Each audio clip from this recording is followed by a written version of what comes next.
Pérangan kapisan. Pérangan iki ngemot ngenani panulisan swara jejeg lan miring. Ing pérangan iki bakal diwacakaké tetembungan utawa ukara. Banjur para pamireng disuwun mangsuli pitakonané. Tuladha. Lara mata. Panulisan tetembungan kasebut sing bener ya iku A, B, C, D. Wangsulan sing bener ya iku pilihan kang C amarga A jejeg diwaca O. Pitakonan kanggo pérangan kapisan. Nomor 1. Sarung jagung aran klobot. Panulisan tetembungan kasebut sing bener ya iku A, B, C, D. Nomor 2. Surabaya Kutha Pahlawan. Panulisan tetembungan kasebut sing bener ya iku A, B, C, D. Nomor 3. Sendang Biru minangka wisata pesisir. Panulisane ukara kasebut sing bener ya iku A, B, C, D. Nomor 4. Tlaga Sarangan ana ing Kabupaten Magetan. Panulisane ukara kasebut sing bener ya iku A, B, C, D. Nomor 5. Simbah tuku kacamata. Panulisan ukara kasebut sing bener ya iku A, B, C, D. Pérangan kapindho. Pérangan iki ngemot ngenani swara jejeg lan miring ing sawijining tembung. Ing pérangan iki bakal diwacakaké ukara, banjur para pamireng disuwun mangsuli pitakonané. Tuladha. Aku tuku sapu.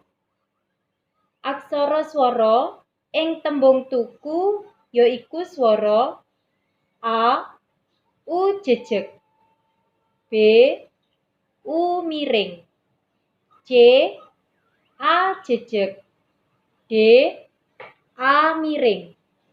Wangsulan sing bener ya iku pilihan kang A amarga aksara U ing tembung tuku diwaca U. Nomor 6. Prau layar cacah 5.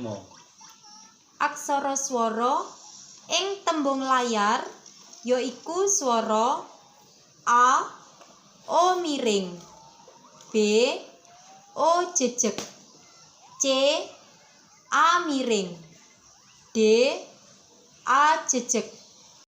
Nomor 7. Soto 5 kalong loro. Aksara swara ing tembung loro ya iku swara A, O miring, B, O jejeg, C, A miring, D, A jejeg. Nomor 8. Pitik cilik kari 1. Aksara swara ing tembung siji ya iku swara A, E miring, B, E jejeg, C, I miring, D, I jejeg. Nomor 9. Wedhus 3 kecemplung sumur. Aksara swara ing tembung sumur ya iku swara A, O jejeg, B, O miring. C. U jejeg. D. U miring. Nomor 10. Adik oleh pelem golek. Aksara swara ing tembung pelem ya iku swara A, E miring, B, E jejeg, C, I miring, D, I jejeg. Perangan katelu. Perangan iki ngemot ngenani pangetrapane swara jejeg lan miring ing sawijining tembung utawa luwih. Ing perangan iki bakal diwacakake ukara, banjur para pamireng disuwun mangsuli pitakonane. Tuladha: Bapak dhahar sega lawuh iwak. Sing kalebu swara A jejeg ya iku ing tembung A. Bapak, B. Dhahar, C. Sega, D.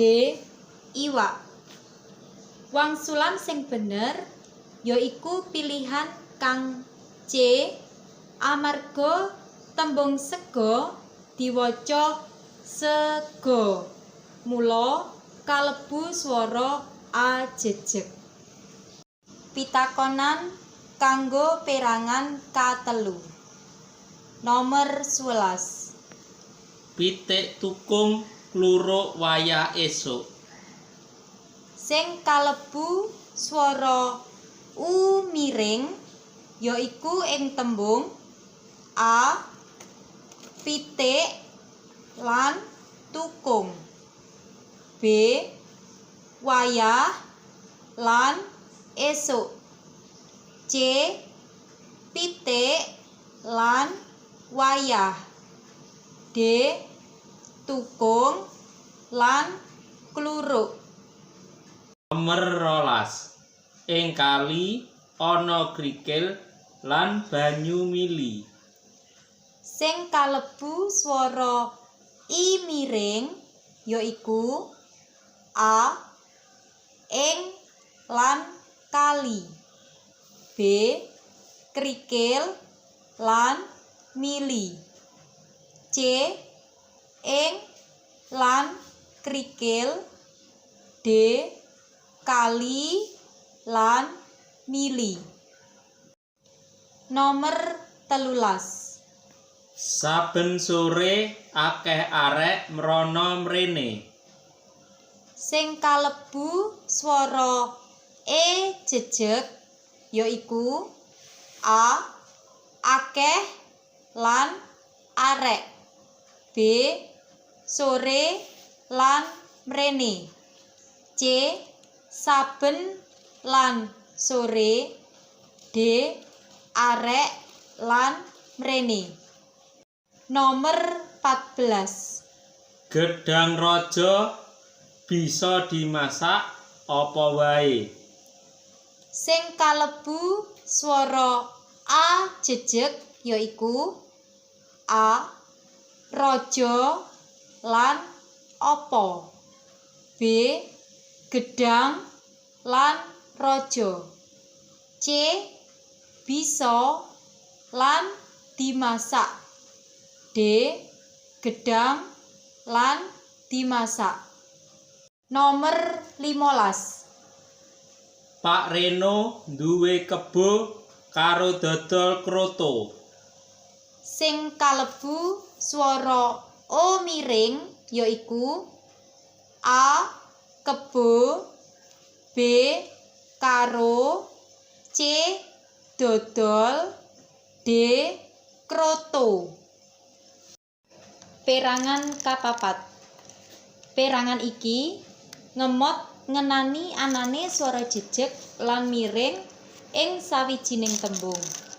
Ing perangan iki bakal diwacakake ukara, banjur para pamireng disuwun mangsuli pitakonane.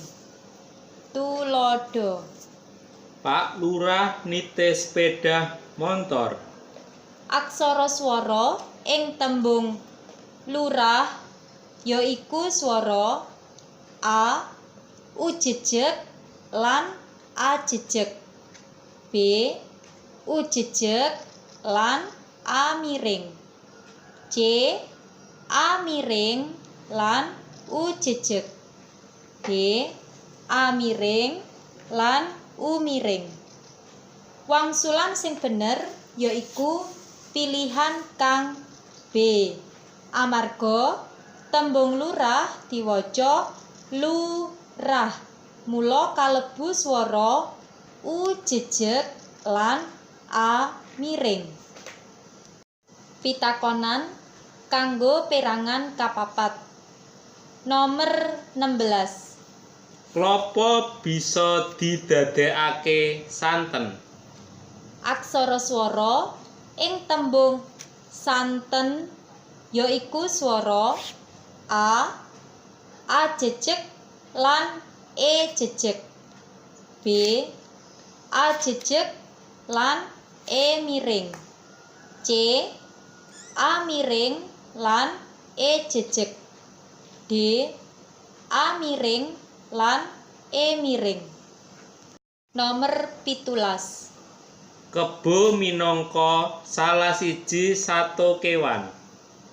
Aksara swara ing tembung kewan yaiku swara A E jejeg lan A jejeg, B E jejeg lan A miring, C E miring lan A jejeg, D E miring lan A miring. Nomor 18. Alas purwa kalebu alas roban. Aksara swara ing tembung purwa yaiku swara A U jejeg lan A miring, B U miring lan A miring, C U jejeg lan A jejeg, D U miring lan A jejeg. Nomor 19. Simbah dahar gedang goreng. Aksara swara ing tembung goreng yaiku swara A O miring lan E miring, B O jejeg lan E jejeg, C O miring lan E jejeg, D O jejeg lan E miring. Nomor 20. Rini nganggo klambi werna biru. Aksara swara ing tembung biru yaiku swara A I miring lan U miring, B I miring lan U jejeg, C I jejeg lan U miring, D I jejeg lan U jejeg. Mirengake swara jejeg lan miring wis paripurna. Like, komen lan subscribe ing channel Paijo Pasinaon Basa Jawa kanthi materi-materi basa Jawa liyane. Matur nembah nuwun.